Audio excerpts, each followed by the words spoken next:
Always keep your copy of the receipt. Always keep your copy of the receipt. I live in a moderately bad area, not the worst, but it has a very high crime rate. There's a limited pool of quality restaurants I don't have to make a grand exodus to travel to. There ended up being a super cute seafood restaurant that opened in our local plaza, so I was hyped to visit. The whole place was decorated, there was nice sea blue indirect lighting that made it look like you were underwater, the whole shebang. I thought, finally, somewhere nice to eat. The only downside is that I was given plastic utensils with my crab, which was explained to me as a side effect of customers stealing so much of their flatware. Which I can understand is a problem, but it's pretty difficult to eat shellfish without anything to break into it with. The day I visited, it was completely dead inside. Which is great for my introverted self, but the waitress complained to me that they hadn't had any customers that day or the previous. As a server, I understand how frustrating that can be. My bill was a bit under $50, so I went ahead and left $20 instead of $10 in case business didn't pick up. A few days later I checked my bank and saw I was billed $180 at the restaurant instead of $70. Clearly this was an issue. I went back to the restaurant to speak with a manager, but the only employees were the same waitress and, allegedly, a cook in the back. I told the waitress that there was a mistake when I visited and I was overcharged. As soon as I pulled out my copy of the receipt, the waitress got extremely defensive and told me only managers can issue refunds and she can't even open the register. So I asked to see the manager, who she says isn't there. I ask when the manager will be there and she doesn't know. I ask the manager's name and she's not allowed to tell. So at this point, I suspect the waitress altered the tip when she closed my tab. I end up going home, waiting until the next day, and calling the restaurant multiple times over the course of the day until someone who is not the waitress answers. It was a cook, who put me on the line with the manager, who told me I'm going to have to bring the receipt to him so he can verify the correct total. I go in within the hour and he tells me he can offer me a discount on my next meal. I'm like, no, I've been charged over $100 more than I agreed to pay, I need a refund. He refuses and threatens to have me trespassed from the restaurant. I ended up having to go to the police with my receipt and filing a report. Then, and only then, did I get a damn refund. Anyway, keep your receipts, otherwise it's your word against theirs. Frown. Food delivery apps are a scam. I ordered dinner on a very popular Orange Canadian food delivery app, waiting with excitement at the culinary delights on their way to me. 23 to 35 minutes later I got a notification that my order had been delivered to my door successfully. This surprised me as I live in an apartment and would have needed to buzz the delivery person in, but maybe they were coming in as someone was going out? Surprise, surprise, there is nothing outside my door. Not a bag of food, not a crumb, not a speck of dust.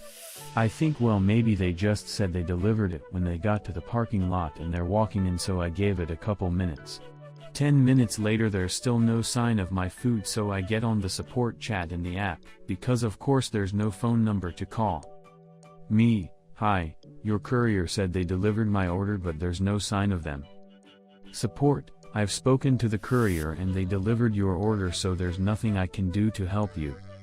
Me, no they didn't? You're just taking their word for it and stealing my money? Support, thanks for contacting support, ends chat. Now I'm just sitting in stunned silence. Staff helped me when I was panicking. I had to go into the shops this morning to get a few things. I thought my, almost, 11-month-old would be alright, and she was for about 90% of the time. But it took me longer to find what I needed, and she was due a nap and a feed. So I'm rushing to the checkout and it happens. She went into a full-blown meltdown. She's grabbing at me to pick her up.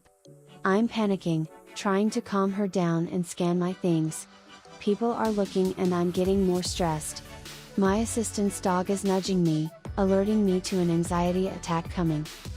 Enter 2 staff members. One comes over and starts talking to my kiddo, singing her a song. But she wasn't having a bar of it. So she asked if she could pick her up and I said yes. She picked her up and started walking around and saying hello to people. The other staff member is helping me scan my stuff as quickly as possible. When that was done, the one holding my kid offered to help me get down to my car and stuff. They were amazing. Time to boycott my favorite fast food place. So, I order food a hell of a lot more than I should. There's a place near me that does really good kebabs and stuff, so I've ordered from there at least 20 times. I usually never have an issue with an order. It takes a little long, sure, but it's worth my wait. Anytime I have had something wrong with the order or missing, I haven't bothered saying anything because I just don't usually care to complain or anything. Last night, they'd sent me the wrong drinks, so I tapped into my account that the drinks were wrong and it was automatically refunded back to me. Cool, fine. However, today, I placed another order with them and proceeded to get a phone call from the actual restaurant about the drinks I'd said were incorrect. I explained it to them. Yes, they had sent me drinks, but they weren't the ones I'd chosen, and they just proceeded to be quite mean and told me what I did was wrong and I should have called them directly so they could have come and picked up the drinks. I obviously didn't think of calling them directly. That's the whole point of having a food delivery service. They deal with the orders and payments. The guy on the phone then told me they'd have to start refusing service to me because of what I'd done. I cancelled my order and cried, partially because they were so horrible on the phone, partially hormones probably. I was just kinda dumbfounded at the fact I'd spent hundreds at this place but was no longer allowed service over a £4 refund. I even considered placing an order again and coming to a compromise of ordering something for £4 that they didn't need to send just to balance it out, despite the fact the incorrect things they'd sent were useless to me because I don't drink them. Then I went and read their reviews, and wow, I don't think I'd even want to keep buying from there anymore. The only time the restaurant commented on reviews was the bad ones, with answers like "You don't even know what good food tastes like, you are Muslim. Why are you lying?" And even typing things like "haha" when people are saying their food was cold when it came. Probably a good thing they don't want to serve me anymore. Restaurant screwed up, but made it right. Tonight I was craving Mexican food and decided to order from one of our favorite places. Unfortunately, they're having difficulty in keeping drivers, so they're now allowing a food delivery app service to deliver for them. So I do my order. 2 burritos, quesadilla, and guac. Very simple. Within about 20 minutes of placing it, the order was picked up. Nice and quick. Now then, even before my order arrived, I received a call from the restaurant. They noticed that one of the burritos never made it into the bag. They tried to catch the driver, but it was too late. Not the driver's fault. Before I could really say anything, the person on the phone said not to worry, he'll bring it to me. I was stunned because that's not what I was expecting. I thought he'd just refund it, but I was able to stammer out a thank you. Fast forward. My delivery app food gets there. 5 minutes later the rest of my order arrives.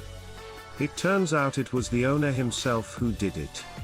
He kept apologizing, but I said it wasn't necessary. He made it good. He also gave me a 50% off coupon for whenever we dine in with them. A few more apologies and he left. I was already a devout customer of theirs, but even more so now. A dress code. At a chain pizza place? Let me start off by saying, fuck restaurant dress codes in general. As long as you're not running afoul of indecent exposure laws, and probably even if you are, I could give 2 shits what the schmuck at the next table is wearing, nor should they give 2 shits what I'm wearing. I'm not with them, it's none of their business. That said, I'm not argumentative with the staff about it. I just won't patronize establishments that tell their paying customers how to dress while consuming their product. Anyway, I got a text at work from my mother that our cousins made a surprise visit and would I join them for dinner at a nearby pizza place. Sure, I'm down. I've never been to this place before, but it's pizza, you have to try real hard to fuck up pizza. And knowing your average pizza place, they wouldn't give 2 shits if I came in wearing a suit and tie, or ratty jeans and a fuck you hat. So I leave from work, dirty from my day of fixing shit, wearing my standard blue jeans, polo shirt and sneakers. I arrive at the pizza place, which is next to a golf course, but to my knowledge, not affiliated with the GC, which isn't even open because it's negative fuck you degrees outside and snowing sideways. How wrong I was. I walk in and find my party. Just as I'm taking my seat, the server comes over and informs me that I need to be in proper attire for the clubhouse. I politely questioned her as I was unaware that the chain pizza place was associated with the golf clubhouse. She tersely informed me that I was welcome to order to go and wait outside for it. I bid a quick apology and farewell to the family, who was understanding, and went to a gas station for a couple slices. The gas station clerk, as I expected, was completely unfazed by my uncouth manner of dress. Mom was apologetic. She also didn't realize the place had a dress code. Who would expect that from a pizza joint? Credit card rep transferred me so I wouldn't be confused. Me, hello. I have a hotel chain credit card with you. I am trying to redeem some rewards points, and I was told by the hotel chain that somehow when my card was opened, a separate rewards account was opened with it. I don't have the rewards account number associated with my credit card, and the hotel chain told me I could get that information from you. Rep, yes, I would be glad to help you with that. Your account number is the same as your credit card number. Me, oh. Really? So I can use that to log into my rewards account. Rep, yes, that is your account number. Me, well, I know how to log into my credit card account. What I'm looking for is the account number of the rewards account attached to the credit card. Rep, loudly, yes, your card number is your account number. Me, yes, I understand that. What I am looking for is the rewards account number associated with the Rep, okay, you don't understand, so I will transfer you to someone in the credit card department, so you won't be confused. Me, gee, thanks. Lo and behold, when I talk to someone in the credit card department, she immediately can give me the number. Amazingly, it was not the credit card number. Good thing she helped me not be confused. I'm not a Karen. At my regular grocery store, I've, 59F, been buying delicious pre-sliced Swiss cheese. When the cheese is packaged, the deli clerks fold over the top of the bag with the Ziploc and put the large price tag with the UPC over it. Consequently, when you open the bag, the tag rips a hole in it, making the resealable bag useless. I have tried opening it carefully, but 3 times now the bag has ripped. I mentioned this in a friendly way to the clerks, and one of them smiled and said, "Would you please tell this to our store manager? He is right over there." So I went over to him with a cheese bag in my hand and explained the problem. That poor man. He looked like a deer caught in the headlights. He apologized and offered to give me my cheese for free. I said thanks, but no thanks, as I just wanted to point out a problem. I felt really sorry for him. He acted scared that I might write a bad review or something. I hope my friendliness assured him I'm not a Karen. I think I may have been the recipient of some unexpected holiday beneficence. My immediate family is spread out across the USA, a bit, but we normally try to get together for Christmas, which is also a family birthday. This year, most of us will be gathering, but one of the siblings, my eldest brother, and his wife will not be able to join us. His wife cannot travel because of a medical condition, and her mother passed away earlier this year, so for that and other reasons, he will be staying with her, on the other side of the country. Because there are so many of us, we pick names each year, so each of us only needs to buy one present for one other person in the group, spouses/SOS buy each other additional things, generally. It means we can get one person something nice, rather than trying to come up with 5 to 10 presents for all the various people in attendance. This year, I picked my eldest brother's name. His wish list had a variety of things on it, including a very nice pair of slippers. How slippers can cost this much, I don't know, but he wanted them, and I wanted him to have the nice slippers. I went to the company's website on Monday, and they were having a Cyber Monday sale. I didn't think too hard about why slippers would be on sale for Cyber Monday. I just called myself lucky, and used the dollar saved to get him another item from his list. I ordered the slippers to be sent to his address, and went on with my day. An hour or two went by, and I had a sudden, creeping suspicion that I had ordered the wrong color. I checked his wish list, then checked my order. I got the size right, but had missed the color he wanted. Drat. I immediately tried to get onto the site's chat help to see if I could quick change the color before they shipped. After waiting on a 2-minute hold on the chat function for almost 10 minutes, I dug up their help number and called in. I waited a couple of minutes before a rep answered. Let's call him Ed because it's easy to type. Ed told me that he was sorry, but because of the high volume sales happening that day he wasn't able to switch the order. The best he could do was place another order for me, for the right color slippers, and send a return label for the incorrect pair. I wasn't happy about this, it hadn't been very long, and I was mad at myself for not checking more carefully when placing the order, and I'm not wealthy or anything, so I wasn't prepared to place another order right that second. While I was waffling, Ed said, "Huh. Look at that." And I asked what was up. He said, "Oh, I just saw that you're in Chicago, I'm from Chicago." He said it gave him a little flash of nostalgia. I thanked him for his time, said I wasn't sure what I would do, but yeah, send the return label, just in case.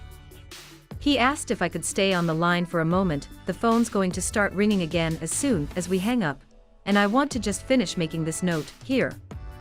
I said sure, but I'd need to put him on speakerphone, and get back to work. He was fine with that, so I put him on speaker, and we chatted a bit while he finished up what he was doing. When he was done, we said our goodbyes. I thought about it, and especially given the rough past couple of years, and the fact that he can't join us, I didn't want to be responsible for my brother receiving a mildly disappointing present. I know it's not a huge deal, but I wanted him to receive what he actually wanted and asked for, so later that night I got back on the site, and ordered the right color slippers to be delivered to him. I figured I'd send him the return label for the wrong ones, and worst case scenario, if he were to forget to return them or something. Well, then he's got 2 comfy pairs of slippers and I'm out a little extra $1, but I'll manage. A couple days later, I got an email from the vendor, saying that my order couldn't be processed because of missing payment information or something. I logged on to check, and saw that the first order I placed had been cancelled. The second was in process. I have no proof, but I think Ed circled back and cancelled the wrong one for me, when he was able. I could be wrong, but I used the same info for both orders, so it seems likely, and it's the option that makes me smile, that he remembered, and cared enough, to go back and spend time he didn't have to save me a little worry. Thank you, Ed, and happy holidays. The food delivery driver who doesn't understand that drinks can spill. My wife ordered a couple drinks from Warbucks using Pooper Pete's food delivery. The drinks arrive, and they're right in front of the door of the house, on the little step at the threshold. I try to open the door gently so I can get the drinks, but it's absolutely impossible. The drinks fall down on the porch and spill everywhere. They go in the garbage, they're completely useless now. How can you be so challenged as to not realize that if you put the drinks there, there's no way to get to them without knocking them over?